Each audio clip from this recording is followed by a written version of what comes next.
सभी भाइयों को मेरा नमस्कार। मेरा नाम मनोहर है, मैं एक शराबी हूँ।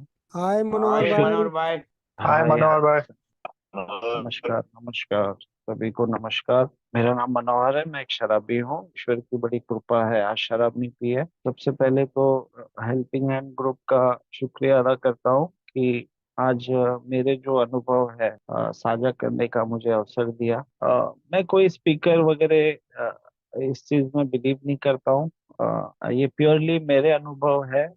मैं जो अल्कोहलिक एनोनिमस में आने के बाद जो जीना सीख रहा हूँ उसके बारे में मैं मेरे अनुभव बताऊंगा। और इसमें कोई कोशिश नहीं है कि मुझे कितना आता है या फिर मैं कितना जानता हूँ या लोगों को दिखाने की। ये मेरी कोशिश नहीं है। तो आज का जो मेरा टॉपिक है, इमोशनल सोबराइटी, ये काफी हैवी वर्ड मालूम पड़ता है मेरे जैसे शराबी के लिए। ये समझना कि एक्चुअली सोबराइटी है क्या, और उसके बाद फिर इमोशनल सोबराइटी। तो इमोशनल सोबराइटी, तो ये जो दो वर्ड है मेरे लिए, इमोशन और सोबर, सोबर लाइफ। तो इमोशन मेरे जो है, अगर मैं एक सरल शब्दों में इसका ढूंढूं तो मुझे पता चलता है कि मेरे जो भावनाएं है ना, जैसे द वे आई एक्ट, जो मैं सोचता हूँ, जो मैं बिहेव करता हूँ, या फिर जो जो जो भी फील करता हूँ, मेरी भावनाएं, वो फिर खुशी की हो या फिर कोई दुख की हो, या गुस्से की हो या डर की हो, ये सब भावनाएं काफी प्रभावित की मुझे मेरे लाइफ में। अ, अ, हाँ, आखिरी एक भावना है जो सेक्स की, हवस की, वो मैं बोलना भूल गया। तो ये सब जो भावनाएं मैं लेके पैदा हुआ था, अ, या फिर मेरे जीवन में ये जो भावनाएं पैदा हुई बाद में, जैसे जैसे मैं बड़ा होता गया, इनको कंट्रोल करना मेरे बस में नहीं लग रहा था मुझे। और इस बात का एहसास भी मुझे अल्कोहलिक एनोनिमस में आके हुआ। मैं जब तक शराब पी रहा था तब तक मुझे इस बात का कोई अंदाजा नहीं था कि मेरे इमोशंस, मेरी भावनाएं मैं हैंडल नहीं कर पाता हूँ। अभी एज बिल सीज इट में मैंने पढ़ा था, उसमें बोलता है कि pains of drinking has to come before sobriety. शराब शराब का जो पीने का जो दर्द, शराब पीने के बाद जो दर्द मिलता है, मुझे मिला या फिर मेरी फैमिली को मिला, मेरे रिश्तेदारों को दिया मैंने, अ, वो मेरे लिए जरूरी था। It has to come before sobriety. जब तक मैं ये झेला नहीं या फिर ये मैंने अ, खुद पे सहन नहीं किया या लोगों को सहन नहीं करवाया, तब तक मुझे सोब्राइटी मिली नहीं। अब ये सोब्राइटी फिजिकल मैं बात कर रहा हूँ, जो मेरा जो बीमारी जो बोलता है मुझे कि मैं पावरलेस हूँ शराब के सामने। तो पावरलेस अगर मैं देखूँ तो ना तो मैं ठीक से पी पा रहा हूँ, ना तो छोड़ पा रहा हूँ। ये दो चीजें अगर मेरे साथ हो रही है तो मैं पावरलेस हूँ। तो मैं अल्कोहलिक एनोनिमस में आया, और जब मैं यहाँ पे कीप कमिंग बैक बोलते हैं, आते ही रहा, तो मुझे कई मीटिंग्स के बाद ये पता चला कि मैं पावरलेस ओवर अल्कोहल, शराब के सामने शक्तिहीन, तो मैं काफी पहले से हो चुका था। मे बी मैं 5-6 साल जूझ रहा था शराब से कि आज पी पाऊंगा, आज पी पाऊंगा, आज पी पाऊंगा, कंट्रोल में नहीं हुआ मेरे से। अब शराब शराब मैंने इतनी क्यों पी? क्योंकि मुझे उसका इफेक्ट अच्छा लगता था शुरू में। अब जैसे शराब पी के मैं थोड़ा अच्छा फील करता था, खुश होता था। जैसे मैं बोला पहले कि मेरे इमोशंस में हमेशा नाखुश रहने वाला, अपने आप में ही रहने वाला, किसी से बात नहीं करने वाला, खुद के अंदर क्या चल रहा है वो किसी को शेयर नहीं करने वाला, शराब पी के मैं खुल जाता था। तो शराब पीने के बाद जो एक मनोहर बनता था, वो मुझे अच्छा लगता। और कई साल अ, शराब मैंने पी, वो अकेलापन दूर करने के लिए, वो अच्छी फीलिंग आने के लिए, इंजॉय करने के लिए, डांस करने के लिए, अच्छे अच्छे होटल में खाना खाने के लिए, अ, उसके बाद नो जो चीजें मैं नहीं करना चाहता हूँ या फिर जो करने से डर लगता है, वो शराब पी के भी मैं करता था। जैसे कि किसी से खुन्नस है तो उससे मारा मारी कर लिया, मार भी खाया, उसको भी मारा, या फिर कहीं रेड लाइट एरियाज में चले गया। तो ये जो करना था ना, ये जो डर लगता था करने को, शराब ने सब कराया मुझसे। अब कई साल तक मैं शराब पिया, लेकिन आ, यहाँ पे जो बोलते हैं कि एक रियल अल्कोहलिक मैं कब बन गया, उसका अंदाजा मुझे नहीं हुआ, है ना। आ, आखिरी, जैसे मैंने पहले कहा कि 4-5 साल मैं जूझ रहा था शराब से कि नौकरी चली गई है, फिर भी चलो कोई बात नहीं, जाने दो। बीवी घर छोड़ के जाने की बातें कर रही है। अड़ोस पड़ोस वाले घर आके समझा रहे कि भाई रात को क्या तमाशा लगा रखा है ना। तो उस वक्त लगता था कि यार ये नहीं होना चाहिए, करना नहीं चाहता हूँ, लेकिन हो रहा है ये, है ना। दूसरे दूसरे दूसरे दिन मुझे बहुत पछतावा होता था। अ, खुद पे शर्म आती थी, और काफी डर लगता था, न जाने क्या किया होगा कल, क्योंकि रात को खाना क्या खाया वही याद नहीं रहता, तो किया क्या वो कैसे याद रहेगा। तो पीने के पहले मैं कभी सोचा नहीं करता था कि मेरे साथ ये होगा या मैं ये करूंगा, बट हो जाता था। तो इस हालत में मैं पहुंच के भी ये बात नहीं मान रहा था कि ये सब होने की जड़ शराब है। मैं तो यही सोचता था हमेशा कि मेरी बीवी की वजह से पी रहा हूँ, या फिर मेरे बॉस की वजह से पी रहा हूँ, मेरे दोस्त कोई नहीं रह गए तो अकेला हो गया उसकी वजह से पी रहा हूँ। अब मेरी जो एक वक्त पे जो इज्जत हुआ करती थी, अ, वो अब रही नहीं, तो मुझे कोई भाव नहीं दे रहा है। उस गम में पी रहा हूँ। तो हमेशा मुझे कभी ये महसूस नहीं हुआ कि शराब अगर मैं बंद करूँ तो शायद कुछ ठीक हो जाएगा। ये कभी मैंने नहीं सोचा। मैं हमेशा यही सोचता था कि अपना दिन खराब चल रहा है यार, अपना भी दिन आएगा, है ना। तो जैसे मैल एडजस्टेड टू लाइफ मुझे बोलता है मेरा बिग बुक कि I could not control my drink because I was maladjusted to life. मैं मेरी शराब कंट्रोल नहीं कर पा रहा था, क्योंकि मैं मैल एडजस्टेड टू लाइफ था पहले से। और वो लाइफ में एडजस्ट होने के लिए मैंने शराब का सहारा लिया, और शराब इतनी हद तक बढ़ गई तो एडजस्ट होने की बजाय मैं उस लाइफ में बोलते हैं ना, कुछ काम का नहीं रहे। तो अ, जैसे हमारे अ, यहाँ पे बोलते हैं लोग, या फिर हमारे बिग बुक में भी लिखा है कि अगर मैं रियल अल्कोहलिक हूँ तो मेरे अंतिम परिणाम एक तो मौत है, या तो पागलपन है। तो इस हालत में जब मैं पहुंच जाता हूँ कि पी रहा हूँ तो पिया नहीं जा रहा है, और बिना पिए जिया भी नहीं जा रहा, तो किया क्या जाए। तो एक गुहार लगा है मैंने।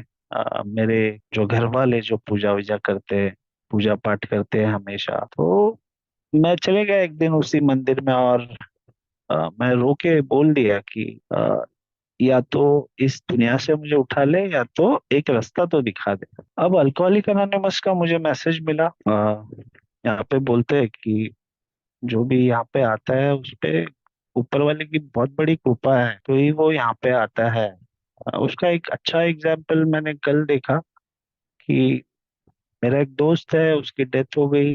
अ, उसके फ्यूनरल में मैं गया हुआ था, और उसकी बॉडी वहां पे जल रही है, और जो लोग आए हुए हैं वो यही बात कर रहे हैं कि यार हम लोग ने बहुत समझाया, इसको इतना पीना नहीं चाहिए था, पीता भी था तो कैसे पीता था। तो यही बातें चल रही थी। तो मुझे वो उसकी चिता में मैं दिख रहा था कि हो सकता है ये मैं यहाँ पे होता आज। तो एक रियलाइजेशन होता है मेरे पे कि मैं कितना खुश नसीब हूँ कि मैं जिंदा हूँ यार, इतनी शराब पी के भी।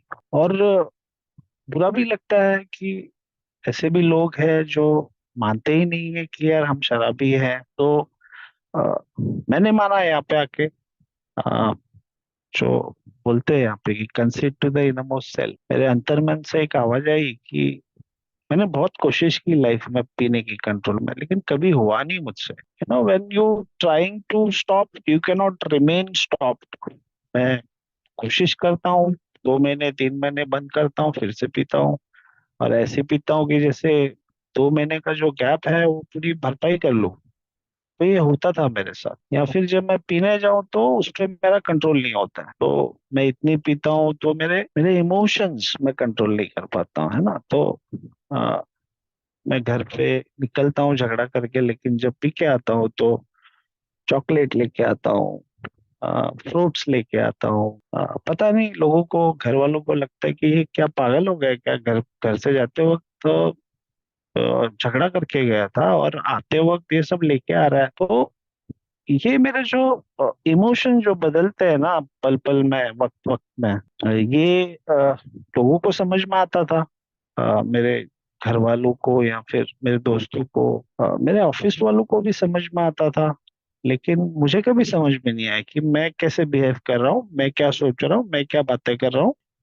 इमोशंस कंट्रोल करना या फिर इमोशन खुद के समझना, ये कभी मेरे बस की बात नहीं थी। मैं अ, मेरा जो टॉपिक है उस पे आऊंगा। अ, तो मेरा जो पहला स्टेप है, पहला स्टेप का फर्स्ट पार्ट मैं बोल रहा हूँ। अगर देखेंगे हमारा जो स्टेप जो लिखा हुआ है बिल डब्ल्यू साहब ने, तो पहले स्टेप का पहला पार्ट ही मुझे बोलता है कि मैं पावरलेस ओवर अल्कोहल, अल्कोहल के बारे में सिर्फ उधर ही बोलता है, उसके बाद वो कुछ बोलता ही नहीं अल्कोहल के बारे में। ये मेरे लिए समझने के लिए मुझे काफी वक्त लगा कि शराब मेरी प्रॉब्लम है या फिर और कुछ वजह है जो मेरे लाइफ का इतना डिस्ट्रक्शन हुआ है, मेरे लाइफ का इतना सत्यानाश हुआ है, और मेरे साथ मेरे मेरे जो फैमिली मेंबर्स है, मैं मेरे लाइफ में जो लोग आए, अ, उनका मैंने क्या क्या किया हुआ है।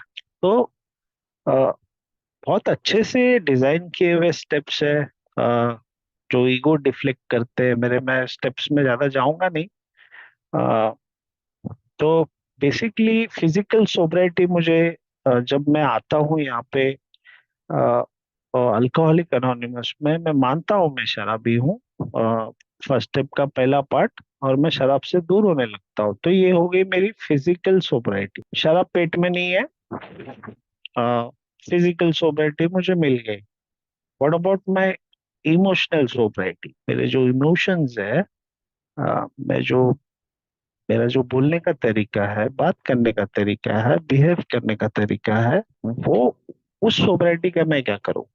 तो ये मुझे पता नहीं चलता है। शुरू में मैं जब शराब से दूर हुआ, तो एक पिंक क्लाउड स्टेज बोलते हैं यहाँ पे, एक बहुत बड़ी अचीवमेंट मैंने कर ली है लाइफ में। क्योंकि मेरे लिए शराब से दूर रहना itself was a big achievement, क्योंकि ये अचीवमेंट मैंने कभी किया नहीं था। तो मेरे लिए तो बहुत बड़ी अचीवमेंट थी। शुरू में अच्छा लगता है, लेकिन फिर मेरे जैसा एक शराबी, जो जो मेरा थर्ड पार्ट बोला है स्पिरिचुअल बैंक्रप्सी का, अगर मैं उसकी तरफ ध्यान नहीं देता हूँ या उसका इलाज करने की कोशिश नहीं करता हूँ या फिर किसी की मदद नहीं लेता हूँ, तो ये फिर से हावी होता है मुझ पे। और वैसे ही हो रहा था। मैं काफी चिड़चिड़ा, बेचैन, असमाधानी, जो मेरा आरआईडी फैक्टर बोलते हैं। मैं घर वालों को ठीक से बात नहीं कर रहा था। हालांकि मैं मीटिंग्स में सबको अच्छे से बात करता था, दिखाता था कि बहुत अच्छी जिंदगी चल रही है, स्माइल देता था, हाथ मिलाता था, गले मिलता था, लेकिन घर पे वही रवैया था, ये चेंज नहीं हो रहा था। तो मैं डुअल लाइफ फिर भी जी रहा था। तो दोस्तों, यहाँ पे जो बोला गया है मुझे कि पिडविलमेंट्स जो मेरे बिग बुक में मेरे बारे में बताता है कि अ, जो शराब पीने के पहले मैं था, उसके बारे में जो मेरा वर्णन किया हुआ है या फिर जो मेरा एक्सप्लेनेशन किया है कि I had trouble with my personal relations, मेरे संबंध ठीक नहीं थे। अ, मेरे घर में बोलो या मेरी समाज में, मेरे सास ससुर, मेरी बहन, इवन जहाँ पे मैं रहता हूँ उस सोसाइटी के लोगों से मैंने पंगे लेके रखे थे शराब पीने के दौरान। तो अ, फिर भी वो संबंध ठीक हुए नहीं थे। there's trouble with personal relationship, मैं खुद से नफरत करता था। खुद को, यू नो, आईने में जब देखता था तो मुझे दिखता था, यार क्या झूठा इंसान है तू, यार तू रहता कुछ है, दिखाता कुछ है, बोलता कुछ है ना। ये मैं खुद से, मुझे आइडेंटिफाई होता था। हालांकि मैं शेयरिंग बहुत अच्छी कर लेता हूँ, मीटिंग्स में बहुत तालियां बजाते हैं। तो ये जो डेल्यूजन में मैं रहता था, एक भ्रम में मैं रहता था कि सब कुछ सही है, बट सही नहीं था कुछ। ट्रबल विद पर्सनल रिलेशनशिप्स, मेरे संबंध अच्छे नहीं थे। मैं मिजरी डिप्रेशन में रहता था। नौकरी नहीं थी हाथ में, नौकरी चली गई थी। किसी का माइक ऑन है। मैं किसी के काम काम नहीं आ पा रहा था, फाइनेंशियली बोलो या फिर कुछ भी हेल्प घर की। जैसे मुझे अभी बोल दिया किसी ने कि मार्केट से जाके जरा सब्जी लेके आओ या फिर ये चीज लेके आओ, तो मैं हमेशा मीटिंग का बहाना बना देता था कि मैं मीटिंग में हूँ या फिर नहीं, मुझे मीटिंग में जाना है। अब मीटिंग में हूँ मतलब ऑनलाइन मीटिंग में हूँ, और मीटिंग में जाना है मतलब मुझे बाहर मीटिंग जाना है। तो मदद, बड़ी मदद तो छोड़ दो, फाइनेंशियल या ऐसी कुछ मदद, इमोशनल मदद, किसी का सहारा, या वैसे तो छोड़ ही दो, तो छोटी मोटी मदद भी नहीं कर पा रहा था। तो जीने में मजा नहीं आ रहा था, could not make a living. हाँ, बल्कि फेक लाइफ जी रहा था मैं, रात रात भर जगता था, नींद नहीं आती थी। ये सब हो रहा था मेरे साथ। तो मेरे लाइफ में सिर्फ शराब नहीं थी, बट मैं जी वैसे ही रहा था जैसे पहले जीता था। तो कहीं ना कहीं दिमाग में यही ख्याल चलता था कि यार शराब, कितने अच्छे दिन थे, नींद तो आती थी, कम से कम थोड़ी पीता तो, है ना। कभी कभी घर वाले ताने मार देते थे, अरे तू इतने महीनों से घर पे बैठा है, नौकरी कभी ढूंढेगा। तो वो चिढ़ जाती थी।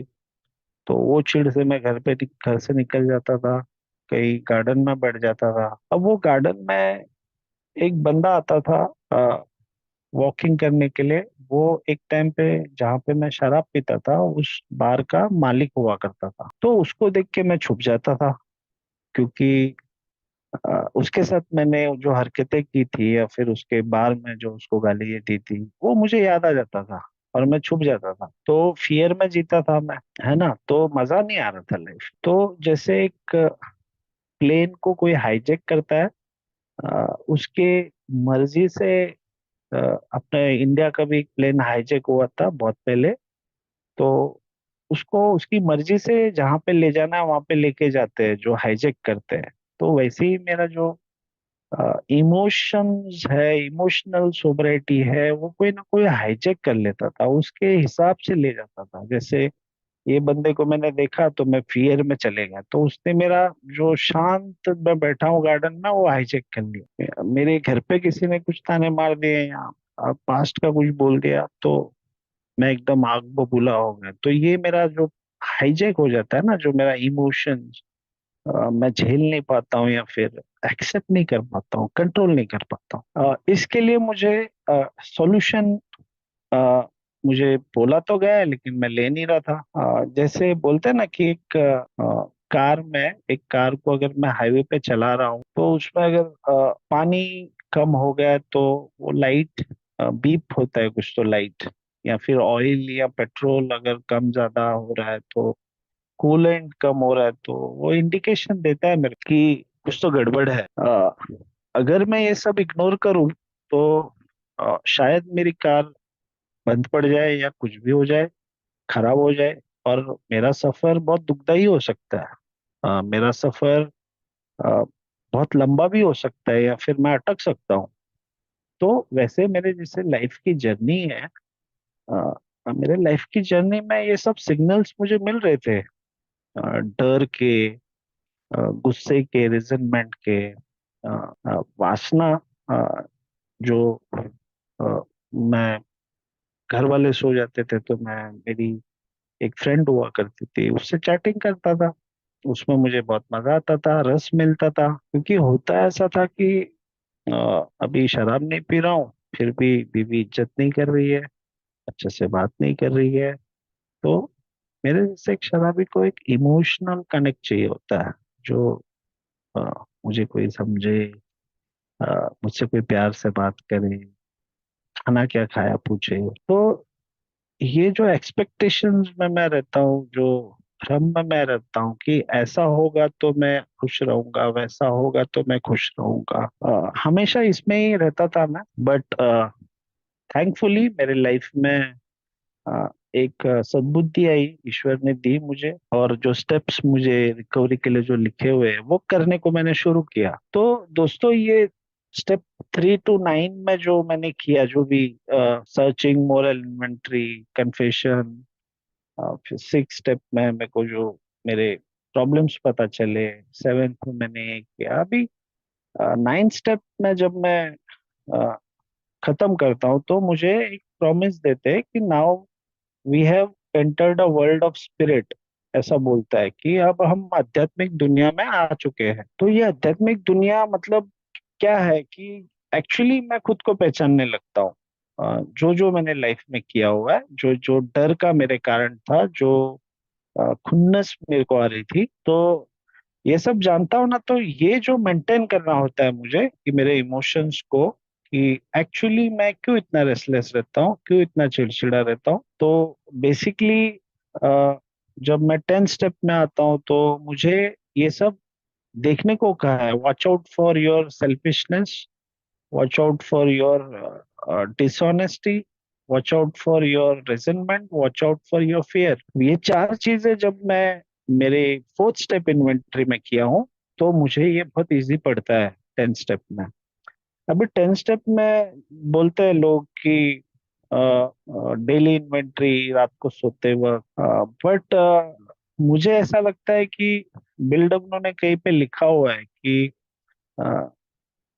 It's a spiritual axiom. ये सिद्ध है, बोलता है स्पिरिचुअली, कि when when you are depressed, no matter, when you are depressed और disturbed, when you are disturb, no matter what the cause is, उसका कारण कुछ भी हो, अगर आप डिस्टर्ब है तो आपके आपके साथ कुछ गलत है। I mean there is something wrong with me. तो जब भी कभी भी मैं, अभी ऐसा नहीं बोल रहा हूँ कि जैसे अभी मैंने स्टेप कर लिए, 10 स्टेप पे मैं आ गया हूँ तो सब कुछ अच्छा होने वाला है, सब अच्छा होगा, ऐसा भी नहीं है। तो ये जो स्पिरिचुअल लाइफ मेरी जो है, जो मैंने, जो मेरा रैकेज ऑफ द पास्ट, जो मेरा जो मलबा, जो बिल्डिंग का जो मलबा था, मैं अमेंड्स करने लगता हूँ।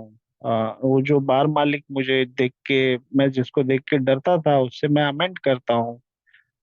सास ससुर से अमेंड करता हूँ। तो मुझे वो जो सेरेनिटी मिलने लगती है, जो इमोशनल टर्मोइल हुआ था मेरा, जो भावनाओं का उद्रेक हुआ था, मैं एक आंखें बंद करके 5 मिनट बैठ नहीं पाता था, अब मैं बैठने लगता था। और इसको मेंटेन करना मेरे लिए बहुत मुश्किल होता है। अ, आज भी होता है, क्योंकि ये जो बोलते हैं ना कि 1 डे एट अ टाइम, एक दिन का मुझे शराब से मुक्ति का ये मिला हुआ है, अ, तोहफा।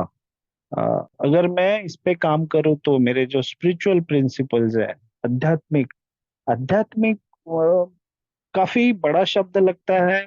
तो मुझे एक भाई ने समझाया कि आत्मा का अध्ययन करना है ना, मेरे अंदर जो आत्मा है, जो कनेक्ट हुई है मेरे से आज, जिसका, जो मुझे हमेशा आवाज देती है। जैसे मैं पहले कहीं रेड लाइट एरिया में चले गए तो मुझे अंदर से आवाज आती थी, यहाँ पे मत जा यार, तेरी शादी हो गई है। लेकिन मैं उसको दबा देता था। मैं किसी के साथ झगड़ा करूं तो मुझे अंदर से आवाज आती थी कि ये तूने गलत किया है, तुझे माफी मांगना चाहिए, लेकिन मैं दबा देता था, सुनता नहीं था। और शराब जब मेरी बढ़ी तो वो आवाज बोलना ही बंद कर दिया उसने, वो आवाज गायब ही हो गई। तो फिर तो मैं खुद ही, वो बोलते ना, आत्मा परमात्मा सब मैं ही था। जो भी करे सही है, जो भी करे, मैं जो बोल रहा हूँ वो गलत है, मैं जो बोल रहा हूँ वो सही है, वही चलाया मैंने। तो स्टेप 10 में ये जब मुझे क्लैरिटी हो जाती है कि एक्चुअली मेरा प्रॉब्लम जो स्पिरिचुअल बैंक्रप्सी थी मेरी, जो हमेशा चिड़चिड़ा रहता था मैं, उसकी वजह। तो अ, बहुत सारे ऐसे एग्जाम्पल है आज भी लाइफ में। ऐसा नहीं है कि मेरा बैलेंस एकदम सही रहता है। आज भी मैं कभी कभी हो जाता हूँ चिड़चिड़ा, आज भी कभी कभी गुस्सा हो जाता हूँ। बेसिकली मेरे एक्सपेक्टेशंस बहुत होते हैं। मैं जैसे अभी ऑफिस में 2-3 दिन पहले, मेरा एक बॉस, मेरा सीनियर है, तो मुझे ऐसा लगता है कि वो मुझसे जलता है या मुझसे ईर्ष्या करता है, और 4 जन के सामने मुझे डांटता है या कुछ काम बोल देता है ऐसा जो मुझे नहीं करना है वो। या फिर मेरे लायक नहीं है वो काम, तो वैसे काम बोल देगा, तो मैं अंदर से एकदम अ, एकदम गुस्सा हो जाता हूँ। अंदर से मुझे पता चलता है कि मुझे बहुत गुस्सा आ रहा है उस पे, मैं उसकी माँ बहन की गाली देने के लिए मन करता है। बट मुझे यहाँ पे पॉज लेने को बोला गया है। नो, तो मैं जब 4-5 सेकंड का भी अगर पॉज लूं, तो मेरा जो अंदर जो उबल रहा है ना गुस्सा, वो थोड़ा थोड़ा कम होता है। और मैं ये देखता हूँ कि मैं एक्सपेक्ट करता हूँ उससे कि वो मुझसे कैसे बिहेव करे, वो मुझसे कैसे बात करे। आज भी मैं डिसाइड करता हूँ, आज भी मैं कंट्रोल करने की कोशिश करता हूँ कि लोग मुझसे कैसे पेश आए, लोग मुझसे किस तरह बात करें, है ना। अ, तो ये मेरी जो एक्सपेक्टेशंस आज भी है, मैं कहीं ना कहीं अ, चलाना चाहता हूँ मेरी, और मेरे हिसाब से नहीं होता है तो मुझे अंदर से कहीं ना कहीं अ, वो डिस्टर्ब फील होने लगता है। तो मुझे जो बोलता है बिल की there is something wrong with me, तो मैं एक्सेप्ट नहीं कर पाता हूँ आज भी लोगों का बिहेवियर, यू नो।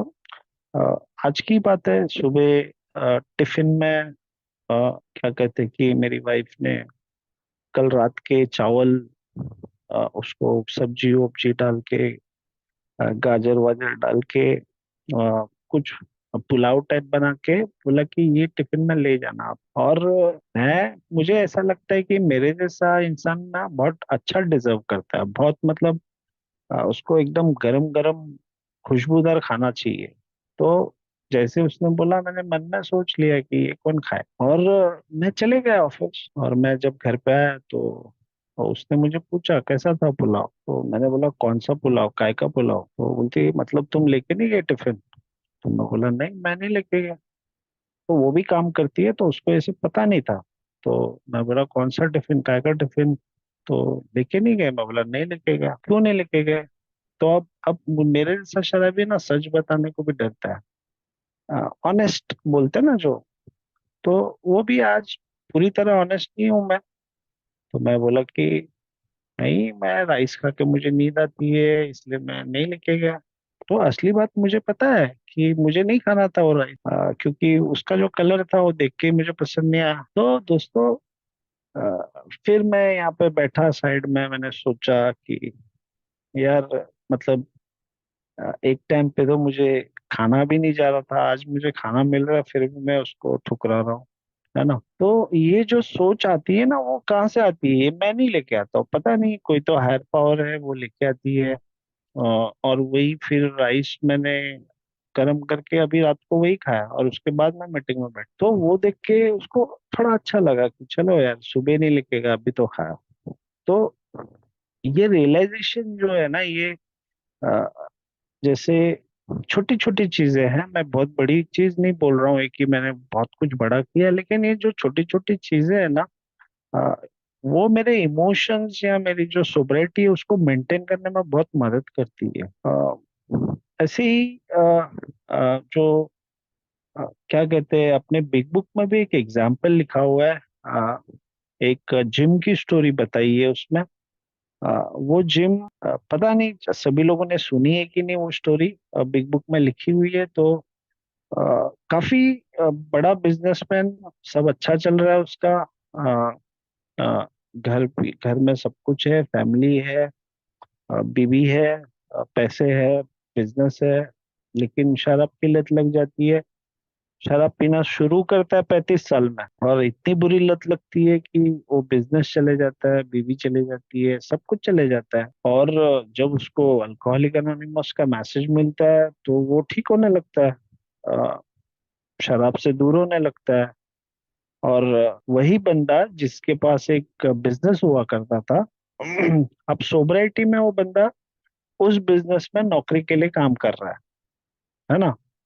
तो ये जो, वो जो सोब्राइटी में जो वो त्याग कर रहा है, जो काम कर रहा है, एक नौकरी कर रहा है, जिस जिस कंपनी के लिए काम कर रहा है, वो एक टाइम पे उसकी खुद की कंपनी हुआ करती, काम कर रहा है। और उसकी सोब्राइटी देख के उसकी बीवी वापस आ जाती है, उसका परिवार फिर से बनने लगता है, और फिर से खुशी आने लगती है। और उस बंदे ने एक एक ऐसी थॉट आ जाती है उसके दिमाग में कि चलो दूध में थोड़ी दारू या सैंडविच खाते खाते दूध में दारू पिला के पियेंगे तो कुछ नहीं होगा, ऐसी थॉट आती है उसके दिमाग में और वो पी लेता है। तो बोलते हैं ना कि अगर मेरा माइंड, अगर रियल अल्कोहलिक का माइंड है ना, वो थॉट, वो वो सिचुएशन लाइफ में आ सकती है और मैं वो बलि पड़ सकता हूँ अगर मेरी स्पिरिचुअल कंडीशन ठीक नहीं है तो। अब जिम जो है वो उसके स्लिप होने का कारण, अ, मैं अगर बोल सकता हूँ तो बेचारा सेल्फ पिटी में था कि एक जमाने में क्या हुआ करता था और आज क्या हूँ मैं।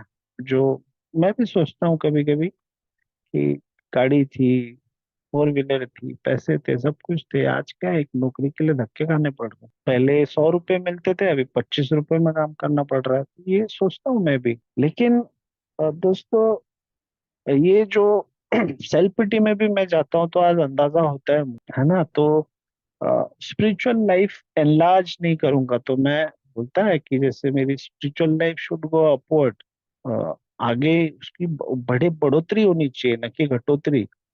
अब जैसे मैं एक साइकिल, सोब्राइटी में एक साइकिल चला रहा हूँ, जितना पेंडल मारूंगा उतनी वो साइकिल चलने वाली है। तो जितना मैं एक्शन करूंगा, जितना मैं ये प्रोग्राम को फॉलो करूंगा, उतनी ही मेरी साइकिल चलेगी।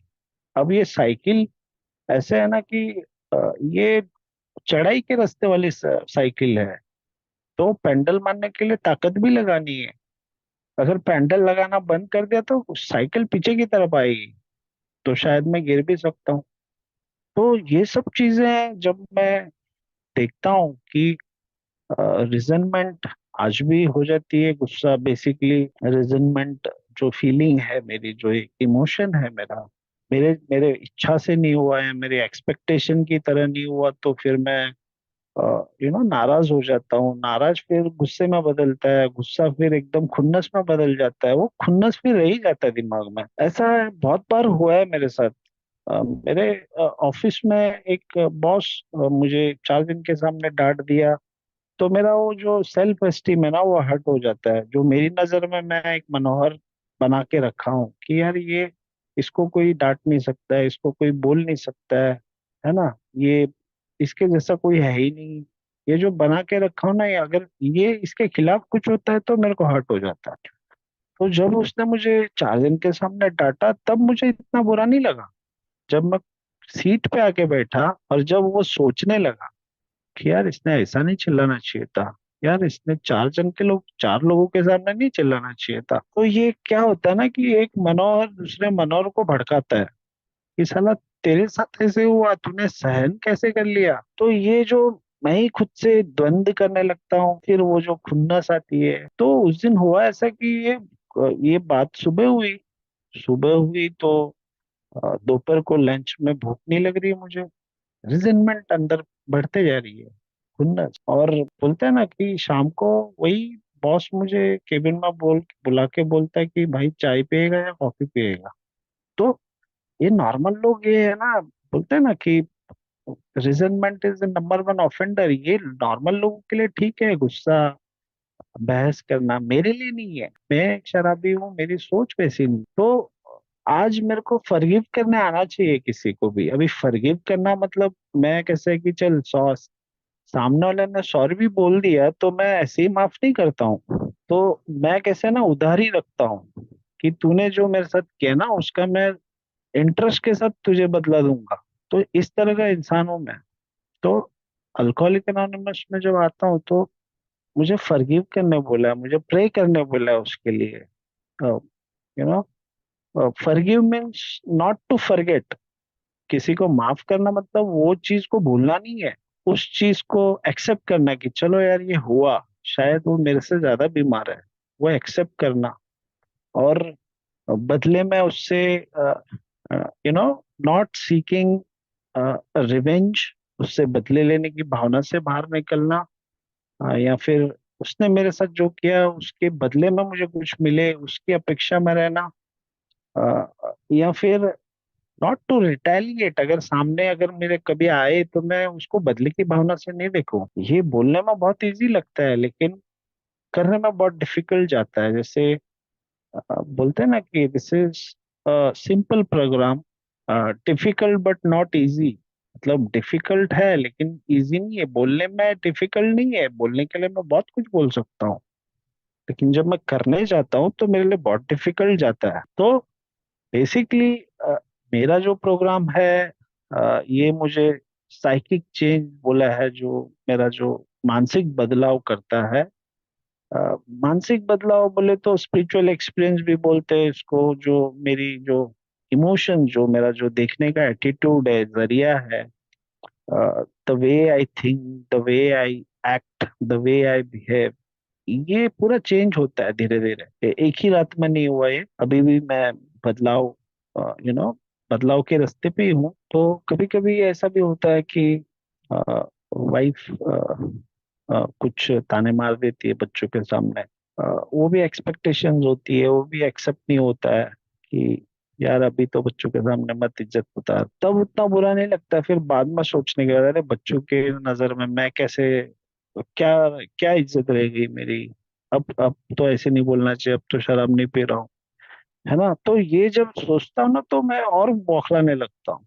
तो उसी वक्त मेरे लिए अल्कोहलिक एनोनिमस की मीटिंग दी हुई है, कोई भाई दिया हुआ है जिससे मैं शेयर करूँ। शेयर करना मेरे लिए बहुत इंपॉर्टेंट है, क्योंकि ये जो इमोशंस जो है ना, मेरे उथल पुथल एक समुंदर अंदर पैदा होता है। जो मैं जब अल्कोहलिक एनोनिमस में आया तो 38 ईयर्स का था। तो 38 ईयर्स का जो समुंदर जो अंदर पैदा हुआ था ना, वो मुझे मौत के दरवाजे तक लेके आया था। तो ये जो इमोशंस मेरे जो उथल पुथल होते हैं, अ, है ना, तो ये मुझे शेयर करने की बहुत जरूरत है। उसके लिए मुझे स्पॉन्सर दिया हुआ है। और अगर ऐसा कोई भाई जो मुझे समझ सकता है, जो मुझे लगे कि यार इससे मुझे बतानी चाहिए ये बातें, तो ये बताना बहुत जरूरी है। क्योंकि अ, मैं बहुत भावनिक इंसान हूँ। मुझे आज भी इमोशंस हैंडल करने नहीं आते। मेरे इमोशंस बोलते हैं ना, हे वायर, बेसिकली मेरे इंस्टिंक्ट, शराब तो नहीं पी रहा हूँ बट वो हावी होते हैं आज भी मुझ पे, और उसका रिजल्ट फिर जो इंस्टिंक्ट मुझ पे हावी होते हैं, जो मेरी नै- नैसर्गिक प्रवृत्ति जो बोला है, वो जो हावी होते हैं, तो मैं दूसरों पे फिर मेरी इच्छाएं लादने को जाता हूँ, मेरी अपेक्षाएं लादने जाता हूँ। मुझे क्या सही लगता है वो लादने जाता हूँ, और उसका रिजल्ट मुझे मिलता है कि मैं फिर गिल्ट में जाता हूँ। एक तो पश्चाताप में, अरे यार ऐसा नहीं करना चाहिए था, या फिर मुझे शर्म सी आती है कि यार ऐसा क्यों कर रहा हूँ मैं। तो ये सब भावनाओं से निकलने के लिए ना मुझे निरंतर ये प्रोग्राम 10 स्टेप इन्वेंटरी लेने को बोला हुआ है। 10 स्टेप इन्वेंटरी मैं तभी ले पाऊंगा जब मैंने 4th स्टेप 4 to 9 किया होगा। क्योंकि 4 to 9 अगर नहीं किया हुआ तो मुझे नहीं पता चलेगा कि मेरे इमोशंस किधर हेवायर जा रहे हैं। मैं किसी लड़की से अगर हाथ भी मिला रहा हूँ तो स्माइल देके ऐसे बिहेव करूंगा कि जैसे कि उसको लगे कि मेरे जैसा सज्जन कोई है ही नहीं, बट अंदर मेरे क्या चल रहा है, मेरे बॉडी में करंट या मेरे पार्ट्स कैसे उत्तेजित हो रहे हैं, ये सामने वाले को नहीं पता चलेगा, ये मुझे पता चलेगा। तो ये जो फीलिंग्स मैं छुपा के रखता हूँ, ये जो मैं, मुझे क्या हो रहा है ये बताता नहीं हूँ मैं। तो ये खोलने का जो जरिया मुझे प्लेटफॉर्म अल्कोहलिक एनोनिमस ने दिया है।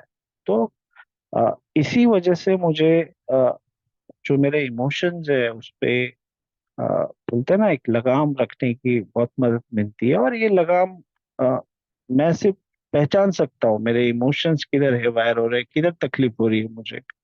और अल्टीमेट उसका सॉल्यूशन मुझे ऊपर वाला ही देता है, हायर पावर जिसको बोलते हैं, जिसके निरंतर टच में रहना पड़ता है मुझे। तो ये जो हायर पावर बोलते हैं ना कि every day is a day when we must, must बोला है, मतलब कोई चॉइस नहीं है मुझे, मुझे करना ही है, ऐसा बिग बुक मुझे बोलता है। Every day is the day when we must carry the God's vision in all our activities. तो मैं जो भी करता हूँ उसमें गॉड की इच्छा क्या है वो मुझे जानना बहुत जरूरी होता है। तो गॉड की इच्छा वही होती है कि मैं बेईमान नहीं रहूं, मैं स्वार्थी नहीं रहूं, मैं खुद का नहीं सोचूं ज्यादा, ज्यादा मतलब सोचूं ही नहीं खुद का।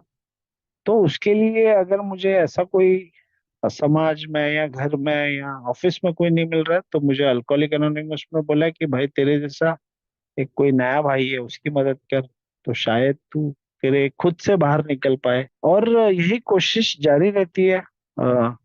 तो अ, मुझे पता नहीं मैं इस पे कितना सटीक बोल पाया।